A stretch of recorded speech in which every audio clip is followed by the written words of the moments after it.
जय हिंद दोस्तों, BN classes खास में आप सभी को स्वागत है। आज हम ज्योग्राफी का क्वेश्चन को एनालिसिस करने वाले हैं।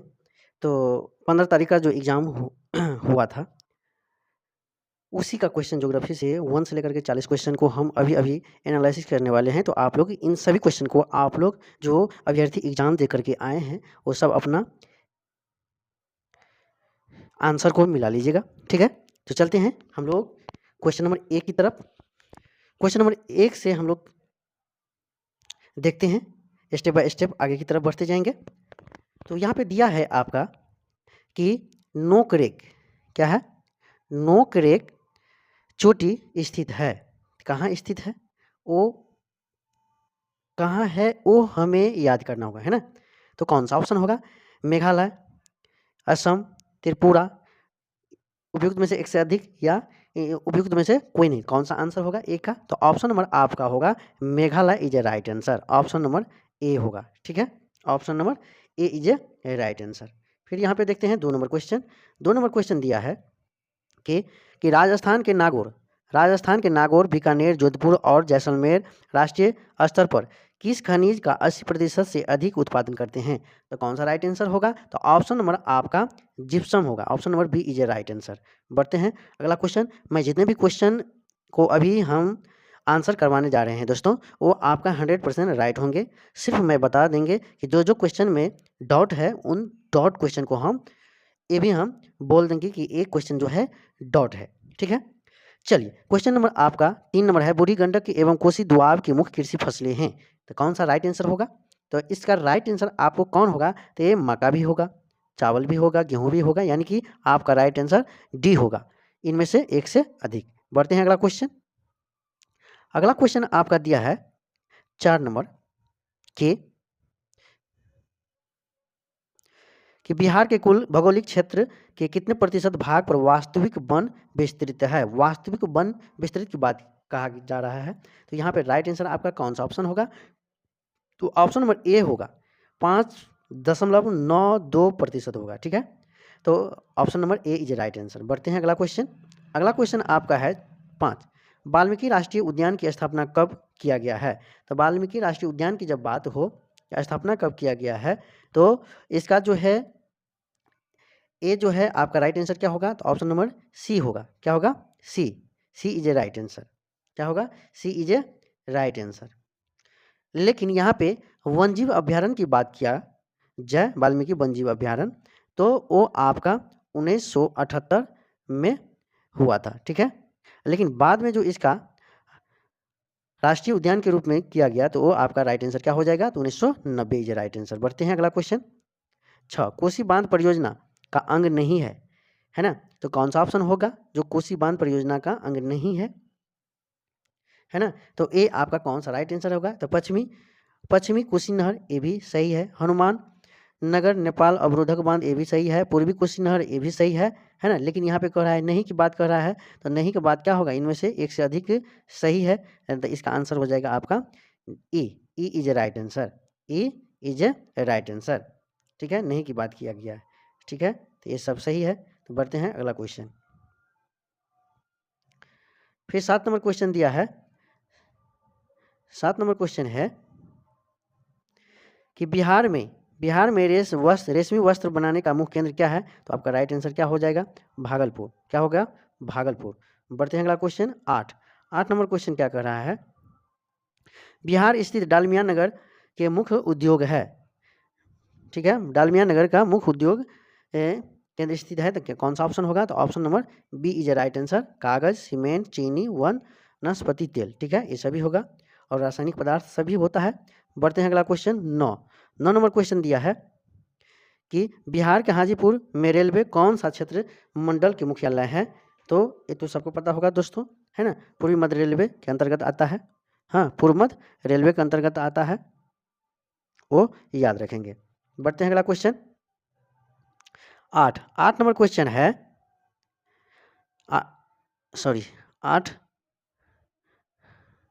10 नंबर क्वेश्चन है कि बुध सर्किट मार्ग सम्मिलित बिहार के मुख्य स्थान है। तो ये भी होगा कहलगांव, हाँ 6 आता है। कहलगांव, पटना, बोधगया, नालंदा, राजगीर, वैशाली। तो उपयुक्त में से आपका क्या होगा, एक से अधिक, डी होगा। Option number D is a right answer. चलिए आगे बढ़ते हैं कि बिहार के चूना प्रधान भाट मिट्टी क्षेत्र प्रमुख फसल है। तो राइट आंसर क्या होगा, तो आपका आता है चावल, गन्ना, ये दोनों होता है। तो आपका राइट आंसर क्या होगा, D is a right answer. Option number D is a right answer होगा। बढ़ते हैं 12 नंबर क्वेश्चन है कि असम घाटी में ब्रह्मपुत्र नदी की लंबाई क्या है। ठीक है, एनसीईआरटी की बात कहा जाए तो एनसीईआरटी में आपका क्या होगा, तो दिया है 750, है ना। ठीक है 750, लेकिन यहाँ पे है ए में क्या है, तो 740, यानी इसका अप्रॉक्स यानी नज़दीक है। ठीक है, तो यदि इस तरह से इस दृष्टिकोण से देखा जाए तो आपका ए हो सकता है, नहीं तो, है ना, नहीं तो आप यदि नहीं देखते हैं तो आपका राइट आंसर क्या हो जाएगा, तो आपका ई हो जाएगा, इनमें से कोई नहीं। समझ गए। चलिए आप ये इस पर डॉट है इन दोनों आंसर पर, तो देखिएगा। बढ़ते हैं आगे। अब बीपीएससी कौन सा आंसर लेता है, अब उसी से पता चलेगा तब इन क्वेश्चन का आंसर क्या होगा। सो चलिए, निम्नलिखित में से किसकी नेपाल के साथ समान सीमा है, तो राइट आंसर क्या कौन सा ऑप्शन होगा, तो राइट आंसर आपका कौन सा होगा वो आपको बताना है दोस्तों। तो क्या होगा, option number C is right answer. Uttar Pradesh, Uttarakhand, Bihar, Sikkim, Paschim Bengal. बढ़ते हैं अगला क्वेश्चन 14 नंबर क्वेश्चन फिर दिया है कि पर्वत की चोटियों के समूह की ऊंचाई घटते क्रम में नीचे दी गई निम्नलिखित में से कौन सा क्रम सही नहीं है, कौन सा क्रम सही नहीं है वो बताने के लिए कह रहा है। ठीक है, तो कौन सा राइट आंसर होगा, इसमें एक ए भी और एक ए भी, ये जो है सही नहीं, तो आपका क्या होगा, option number D is a right answer हो जाएगा। ठीक है, बढ़ते हैं अगला क्वेश्चन आपका रहा 15 नंबर क्वेश्चन। 15 नंबर क्वेश्चन दिया है कि निम्नलिखित में से कौन सी नदी दक्षिण गंगा के नाम से जानी जाती है, तो राइट आंसर क्या हो जाएगा, गोदावरी। यदि यहीं पे यदि इस तरह से पूछा जाए कि दक्षिण की गंगा, तो दक्षिण की गंगा की जब बात होता है एनसीईआरटी में, तो हाँ तब आपका राइट आंसर क्या हो जाता, कावेरी। ठीक है, तो राइट आंसर क्या होगा आपका, ऑप्शन नंबर ए होगा, गोदावरी। दक्षिण की गंगा की बात नहीं कहा गया है ना, दक्षिण गंगा के बाद कहा गया है, तो गोदावरी होगा right answer. Option number A is a right answer. बढ़ते हैं अगला क्वेश्चन 16 नंबर क्वेश्चन है कि निम्नलिखित में से कौन सी विशेषता मैंग्रोव वनों से संबंधित है, तो कौन सा ऑप्शन होगा, तो option number D is a right answer. ठीक है, ये भी है दलदली, कीचड़ और खारा तटीय जल आदर्श आवास हैं, और ये भी घने लंबे वृक्ष और सी भी पौधे की जड़ें पानी के अंदर डूबी होती है, तो उपयुक्त में से एक से अधिक होगा। ठीक है, चलिए बढ़ते हैं हम लोग 17 नंबर क्वेश्चन पे आते हैं। यहाँ पे है निम्नलिखित में से कौन सा भारत में बाघों का आरक्षित क्षेत्र नहीं है, तो कौन सा क्षेत्र नहीं है, तो वो आपको बताना है। ठीक है, तो वो आपका इनमें से क्या होगा राइट आंसर, तो इनमें से ई होगा, इनमें से कोई नहीं। समझ गया, नहीं की बात कहा गया है, इसमें सब है। समझ गया, तो चलिए अगला क्वेश्चन आपका 18, निम्नलिखित में से किस नदी को बिहार का शोक कहा जाता है, तो कोसी नदी को कहा जाता है। ऑप्शन नंबर सी होगा राइट आंसर। कृष्णा गोदावरी नदी विवाद किन राज्यों के बीच होता है ना, तो कर्नाटक और आंध्र प्रदेश के बीच होता है, वो याद रखिएगा। फिर अगला क्वेश्चन है आपका 20 नंबर क्वेश्चन दिया है कि निम्नलिखित में से कौन सी क्रांति भारत में विनोबा भावे द्वारा शुरू किए गए भू दान ग्राम दान आंदोलन से संबंधित है, तो राइट आंसर 20 का कौन सा ऑप्शन होगा, तो ऑप्शन नंबर आपका क्या होगा, तो सी रक्तहीन की क्रांति, है ना, रक्तहीन की क्रांति। ये आपका एनसीईआरटी क्लास 10th का एनसीईआरटी जो पढ़िएगा तो इसमें है। बढ़ते हैं अगला क्वेश्चन, बिहार में निम्नलिखित में से कौन सा जिला अभ्रक भंडार एवं उत्पादन के लिए जाना जाता है, तो राइट आंसर क्या होगा, तो राइट आंसर आपका ए होगा, भागलपुर।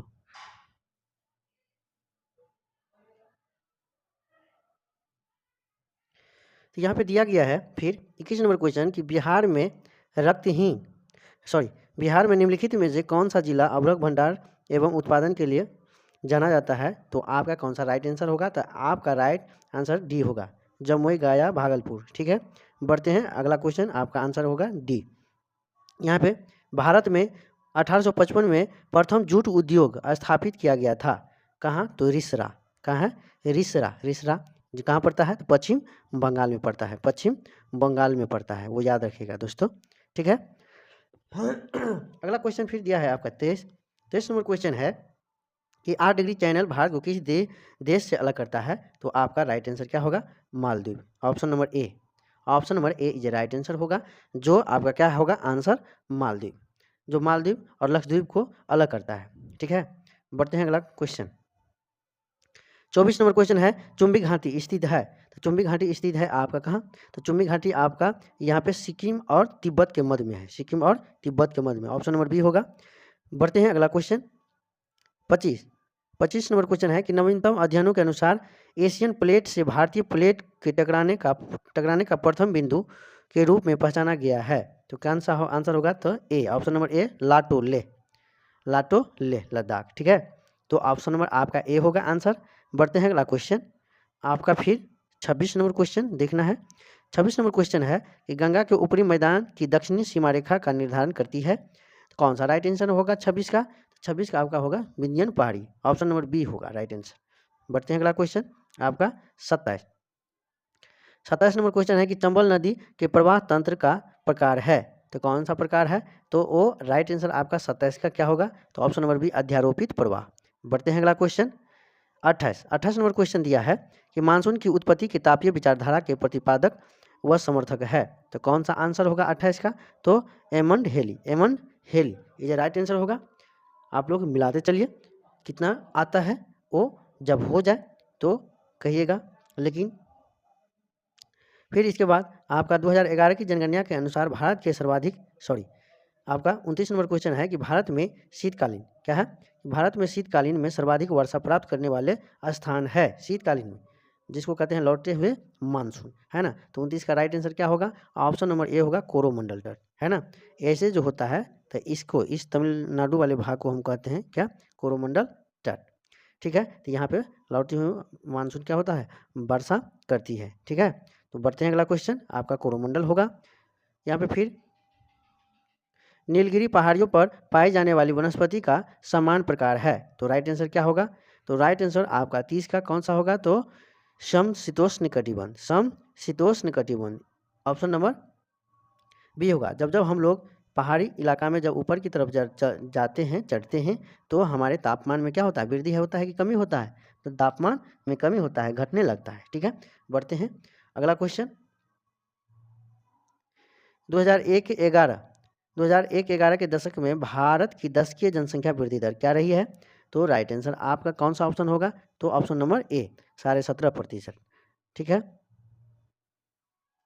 फिर आपका दिया है 32 नंबर क्वेश्चन कि 2011 की जनगणना के अनुसार भारत के सर्वाधिक जनसंख्या वाले राज्य का सही क्रम क्या है, तो 32 का राइट आंसर क्या होगा, ऑप्शन नंबर ए होगा, उत्तर प्रदेश, महाराष्ट्र और बिहार। बढ़ते हैं अगला क्वेश्चन 2011 की जनगणना के अनुसार भारत के सर्वाधिक साक्षरता वाले केंद्र शासित राज्यों का सही क्रम क्या है, तो केंद्र शासित प्रदेश के बारे में कह रहा है, साक्षरता बढ़ते कौन सा बढ़ते क्रम में कर रहा है ना, है ना, सही क्रम में कर रहा है, तो राइट आंसर क्या होगा 33 का, तो 33 का राइट आंसर आपका क्या होगा, बी, लक्षद्वीप, जो आपका कितना है 92.8%। ठीक है, दमन द्वीप जो है आपका 87.07% है। ठीक है, इसके बाद पुडुचेरी आपका 86.55 है, याद रखिएगा दोस्तों। बढ़ते हैं अगला क्वेश्चन 34 नंबर क्वेश्चन है कि 1901 और 1931 के मध्य भारत के मध्य या ऋणात्मक नगरीकरण के रूप में नगरीकरण के मुख्य कारण रहे हैं, तो कौन सा है वो आपको बताना है। तो आंसर आपका क्या होगा, ए, आपका ए भी होगा अकाल और महामारी, और आपका ए जो है प्रथम विश्व युद्ध के अंतर्गत, लेकिन ये द्वितीय विश्व युद्ध नहीं होगा, और सी भी होगा विदेशी शासन, तो उपयुक्त आपका एक से अधिक होगा, option number D is right answer. फिर यहाँ पे बांग्लादेश में स्थित यमुना, पद्मा, मेघना, दोआब की सागर तल से ऊंचाई कितनी है, वो आपको पूछ रहा है, तो क्या होगा इसका आंसर, तो ऑप्शन नंबर बी होगा 20 से 50 मीटर। इसके बाद अगला क्वेश्चन दिया है 36 कि भारत और श्रीलंका के मध्य न्यूनतम दूरी क्या है, भारत और श्रीलंका के बीच न्यूनतम दूरी की बात जब कहे, तो आपका 36 का राइट आंसर क्या होगा, तो यहाँ पे आपका बी होगा 35 किमी, है ना, 35 किमी। लेकिन यहाँ पे एग्जैक्ट नहीं दिया हुआ है ना, यहाँ पे एग्जैक्ट नहीं दिया हुआ है, 35 की जगह पे आपके 33 होना चाहिए, है ना। ठीक है, दिया है किताब में 33, लेकिन ये इसमें ऑप्शन में 35 है, तो नियरली है 35, तो ये बी हो सकता है। नहीं तो इसका राइट आंसर क्या होगा, तो यहाँ पे ऑप्शन नंबर ई होगा। समझ गए? तो इन दोनों में से जो आयोग मान ले, ये भी डाउटफुल है दोस्तों। ठीक ठीक ठीक। यहाँ पे भूदान भूदान की सर्वोच्च पर्वत श्रेणी है, भूदान की पर्वत श्रेणी है, तो क्या होगा, ऑप्शन नंबर बी कुल्ला घाटी। क्या होगा, कुल्ला घाटी, है ना। इसे भी भूटान की सर्वोच्च चोटी है क्या, खंगखर, गंगखर होता है, लेकिन ये तो नहीं है, तो कौन सा ऑप्शन होगा, बी होगा। बढ़ते हैं अगला क्वेश्चन आपका 36 नंबर, सॉरी 36 नहीं 38 नंबर होगा, 37 हो गया था। पूर्वी उत्तर प्रदेश और बिहार में स्थित गंगा के मध्यवर्ती मैदान में जलोढ़कों की औसत गहराई है, क्या होगा राइट आंसर आपका, ऑप्शन नंबर ए होगा 1300 मीटर। 1300 से 1400 मीटर होता है, ठीक है, तो 1300 मीटर दिया है, तो right answer option number A होगा। बढ़ते हैं अगला क्वेश्चन। गंगा के मध्यवर्ती मैदान में पाई जाने वाली चूना प्रधान जलोढ़ मृदा को कहा जाता है, तो क्या कहा जाता है, भाट। क्या कहा जाता है, भाट, याद रखेंगे भाट, ठीक है। लेकिन ये रे जो दिया है, रे वो क्या होता है, ये आपका लवण युक्त मृदा को कहा जाता है। बढ़ते हैं अगला क्वेश्चन, 40 नंबर क्वेश्चन एवं आखिरी क्वेश्चन है दोस्तों। आप लोग सब अच्छा से मिला लिए होंगे, है ना। कमेंट कीजिएगा किसको कितना आता है। और लेकिन यहाँ पे इसके बाद ये बताने के बाद हम कुछ बात करने वाले हैं विशेष। यहाँ पे क्या है, तो प्राचीन जलोढ़ मिट्टियों का क्षेत्र वहीर का मैदान स्थित है, तो कौन सा आंसर होगा, जो ऑप्शन ए भी है गंगा तथा संकोच नदी के मध्य, और सी भी है कोसी तथा संकोच नदी के मध्य, तो इसका राइट आंसर क्या होगा, है ना। ये दोनों पे डॉट है, तो वो देखिए आयोग कौन सा आंसर में मानता है, ठीक है। अब बात किया जाए कि यहाँ पे कुछ डॉट वातावरण का कुछ माहौल चेंज हो चुका है। यहाँ पे आपको तो हम 1 से लेकर के 40 क्वेश्चन को एनालिसिस आंसर को करवा दिए हैं, आप लोग मिला लीजिए। लेकिन यहाँ पे बात किया गया है कि पेपर लीक है, पेपर लीक है।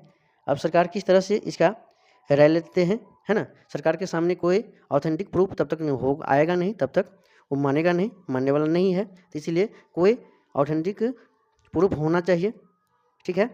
देखा जाता है, कहा जाता है कि EOU बिहार पुलिस का जो संगठन संस्था है ना, ये जो है ये बोले हैं कि नहीं ऑप्शन ये जो है पेपर लीक है। अब देखिए सरकार इस बात को मानते हैं कि नहीं मानते हैं, वो आपको आगे बता दिया जाएगा। तब तक के लिए जय हिंद, जय भारत, धन्यवाद। मिलते हैं फिर अगले वीडियो में।